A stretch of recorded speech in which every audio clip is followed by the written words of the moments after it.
네, 이슈를 보는 남자 시간입니다. 중요한 이슈에 대한 증권가의 시각을 알아볼 수 있는 시간입니다. 자, 이 시간 이투데이 김시영 기자와 함께하도록 하겠습니다. 안녕하십니까? 안녕하세요. 네, 어서 오십시오. 네, 아직 갈 길이 상당하게 멀긴 하지만 양대 지수 모두 어제 상승으로 거래가 마감이 됐습니다. 네. 다시 상승세로 방향을 튼 것인지 아니면 낙폭 과대에 따른 기술적인 반등인지 의견이 분분한데요. 이 내용 오늘 짚어보도록 하겠습니다. 먼저 어제 마감 상황부터 좀 확인을 해볼까요? 네, 어제 주식시장이 모처럼 환하게 화색이 돌았는데요. 코스피와 코스닥 지수 모두 상승세로 마감을 했습니다. 코스피 지수는 전거래일보다 17.27포인트, 0.93% 오른 1878.10으로 마감을 하면서 3거래일 만에 반등에 성공을 했고요. 지난주 급락했던 코스닥 지수는 10.15포인트, 2.10% 오른 493.14로 마감을 했습니다. 코스닥은 5거래일 만에 반등인데요. 수급적으로는 역시 기관의 몫이 컸습니다. 기관은 코스피와 코스닥에서 수급 주체로 부상을 하면서 지수 상승을 견인을 했습니다. 코스피를 외면하고 있는 외국인은 어제 코스닥 시장에서 500원 이상 사들이는 모습을 보였고요.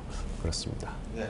이 코스닥은 5거래일 만에 그리고 코스피도 또 3거래일 만에 좀 반등을 했는데 네. 워낙에 지난주에 좋지가 않았기 때문에 이번 주는 추세적인 반등이라기보다는 기술적인 반등이라는 의견이 많죠. 네, 그렇습니다. 지난주 예상외로 코스닥 지수가 급락을 했고 코스피 역시 이렇다 할 반등 모멘텀을 찾지 못하면서 지수가 부진한 흐름을 보였는데요.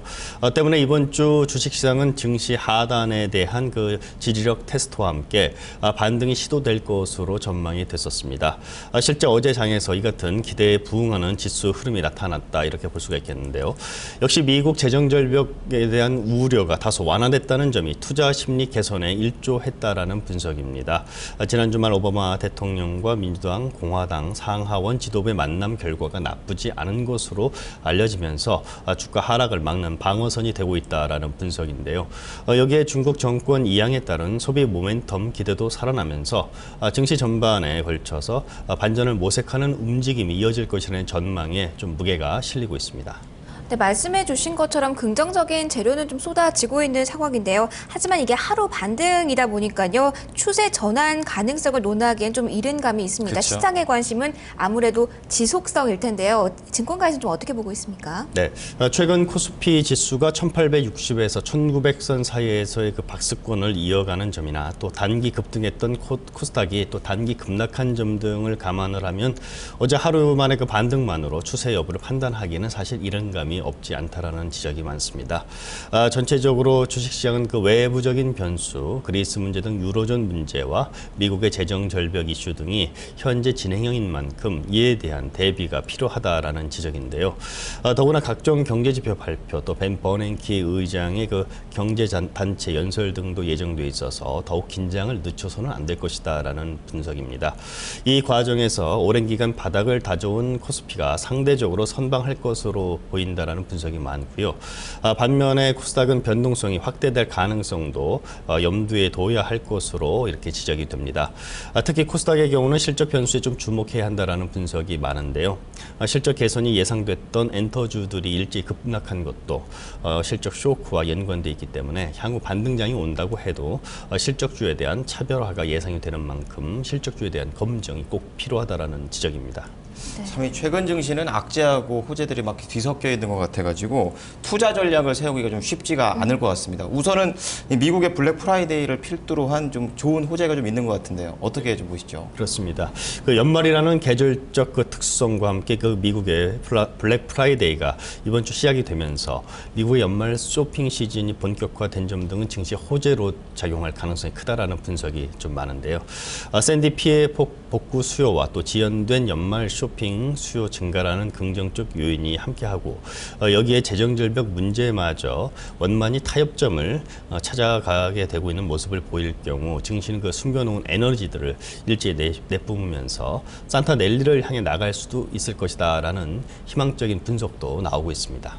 네, 좀 시장의 목소리를 들어보면요. 대형주가 좀 강하게 치고 나가기를 좀 바라는 그런 분위기가 형성이 돼 있는데요. 증권가에서는 좀 어떤 이야기가 오고 가고 있습니까? 네, 역시 미국의 소비 개선과 연동해서 국내 IT주의 부상 가능성을 예상하는 목소리가 많습니다. 대형주 위주의 대응 전략이 필요하다라는 분석인데요. 삼성전자나 LG 디스플레이, 또 삼성전기, LG전자 등 그 IT 대형주가 일차적인 투자 대안으로 거론이 되고 있습니다. 이들 종목은 계절적 수혜도 기대되지만 4분기 실적 또한 나쁘지 않을 것으로 이렇게 예상이 되면서 투자자들의 관심을 받고 있는데요. 이와 함께 4분기 실적 전망치 조정이 크지 않은 업종도 관심권에 둬야 할 것으로 보입니다. 증권가에서는 제약과 유통, 미디어, 음식료 업종을 제시를 하고 있는데요. 특히 음식료 업종의 경우는 그 원화 강세의 그 환율 모멘텀 수혜도 예상이 되고 있다는 점에서 여러 가지 추천을 받고 있습니다. 이 전체적인 좀 분위기라든지 이제 흐름을 보면은 이제는 코스닥보다는 코스피 쪽으로 좀 집중을 해봐야 되는 거 아닌가요? 네, 그 여의도 전문가들은 미국 재정 절벽 우려 등이 좀 여전하기 때문에 긴 호흡보다는 좀 짧은 호흡으로 좀 접근해야 한다. 시장 전체를 그렇게 주문을 하고 있습니다. 오랜 박스권 장세가 펼쳐지면서 주도 업종과 종목이 부재하고 외부 변수에 의한 변동성이 확대되는 시장 상황을 좀 감안을 해야 할 때 코스닥 시장에서 특히 단기 트레이딩 전략이 좀 유효하다라는 지적이고요. 이 경우 실적 모멘텀 갖춘 그 IT 부품주들이 좀 유망한 것으로 거론이 됩니다. 실제 전방 산업인 코스피의 그 IT 대형주에 대한 실적 전망이 나쁘지 않기 때문에 IT 부품주가 투자 대안이 될 수 있다는 분석입니다. 하지만 역시 코스닥 시장에서는 그 낙폭 과대에 따른 무조건적 그 추격 매수보다는 앞서 말씀드린 대로 실적이 검증된 종목에 한해서 투자하는 이른바 그 옥석 가리기 노력이 좀 필요하다는 것이 증권 전문가들의 조언입니다. 여의도에서는 당분간 이 불확실성이 좀 이어질 것으로 대체적으로 보고 있는 거네요. 이 짧은 호흡으로 접근할 것 권해지고 있네요. 네, 오늘 말씀 감사합니다. 네, 고맙습니다. 네, 이슈를 보는 남자 시간이었습니다.